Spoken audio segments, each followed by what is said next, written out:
If there's one thing I'm certain I inherited from my father, it was his taste in music.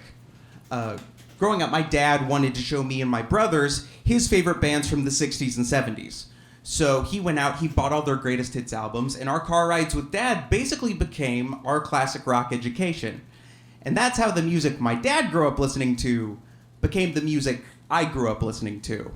And I loved it. I loved every minute of it. I loved it so much that I became a snob about current music. Like, I'd be walking around going like, oh, they don't write it like they used to. And everyone would look at me like, how old are you? But there were so many great bands I was being introduced to. Like, there was Skynyrd, AC/DC, the Stones. Of course, my favorite was the Beatles. But you can't just say that. Like, that doesn't tell you enough about who a person is. That's like when a Christian tells you their favorite book is the Bible. You're like, yeah, I get it. But, like, what do you really like? So my other absolute favorite band was Queen. Yeah. To me, Queen is the pinnacle of a great rock band. You've got Freddie Mercury, one of the greatest singers of all time. You've got Brian May on guitar. No two songs sound the same, and yet they all have that same epic stadium rock kind of feel. Very few soft ballads from Queen. There was a Queen song for just about every occasion. Like, you'd go out to football games, and people would be jamming out to We Will Rock You and We Are the Champions. My brothers and I, if the three of us get together and somebody turns on Bohemian Rhapsody, we turn that shit into performance art. Like, we're bouncing off the walls, limbs flailing around, like we make the scene from Wayne's World look tame. And here's the embarrassing scenario. Whenever I felt lonely in high school, I would go out to my car and listen to Somebody to Love. Somebody to Love. A song about a guy who's depressed. He goes out, works hard every day of his life, comes home, and begs God to send him somebody to love. I was an emo kid in denial. Like, I might as well have been walking around with chains on my pants and fingerless gloves. By junior year, I was feeling lonely a lot. I didn't have a huge circle of friends, and the ones that I did have, I didn't really consider to be that close. And I'd only had one serious relationship with a girlfriend, and that basically blew up in my face because the emotions of falling in love were so intense that I started acting like an unstable psycho. Like, I love you so much, we should get married. So that didn't work out. And it was just a lot of time going out to the car, turning up the volume, and can anybody find me somebody to love? Another sign I was a lonely kid, my best friend went to a different school. This was my buddy Trent. We had met doing community theater. That's the appropriate response. And only he went to school, his high school was in the next town over. So one day after class went out, I went, got in my car, drove over, met him and his friends, and that's when I was introduced to Amber.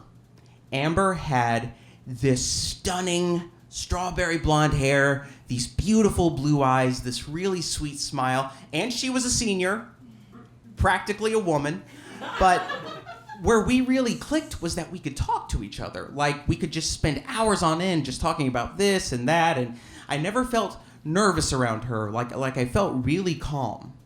Like, I didn't know this at the time, but it was the closest I had ever felt to being myself. So one day, much to my own surprise, I asked for her number, and she gave it to me. And not long after that, I asked her out, and she said yes. And I was like, what the fuck am I doing?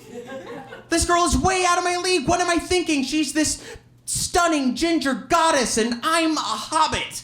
Like, this is, what are we gonna do, Mr. Frodo? So, the night of the date comes, and I drive over, I pick her up, and I take her to Ruby Tuesdays because there's only chain restaurants in my hometown. And if you're gonna romance a lady, you need to go somewhere with waiters. But we sit and we just start talking, and we're making each other laugh, and we're having a great time. And I don't feel anxious, and I don't feel like I have to impress her or be something that I'm not. I feel confident. And so the end of the date comes.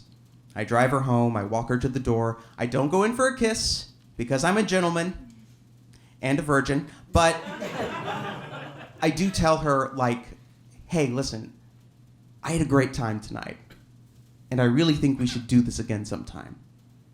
And she's like, yeah, we should.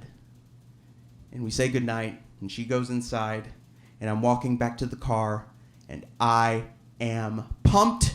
I am high on life. I cannot believe how well that went.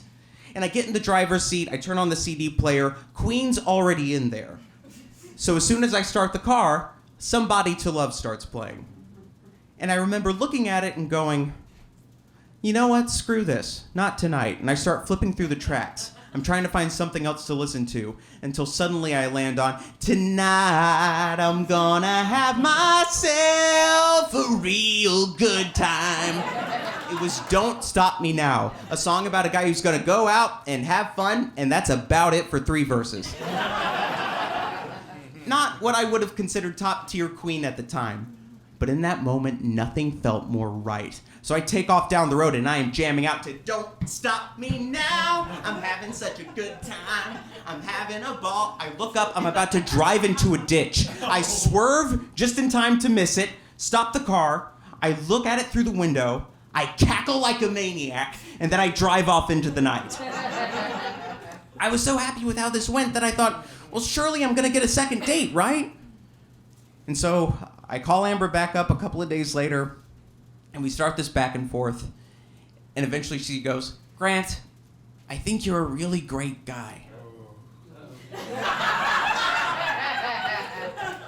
But I'm about to be going to college, and you're still in high school. And under those circumstances, I just don't see this working out. And I felt fine.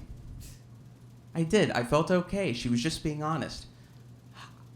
I could just be happy with the fact that I could ask somebody out, and we could go out and have fun, and nobody had to fall in love. And I could be myself. I didn't have to feel lonely because of that anymore. So from that point on, whenever I felt like going out to my car and listening to Somebody to Love, I knew I could just switch the tracks over to Don't Stop Me Now and pick myself right back up. Thank you.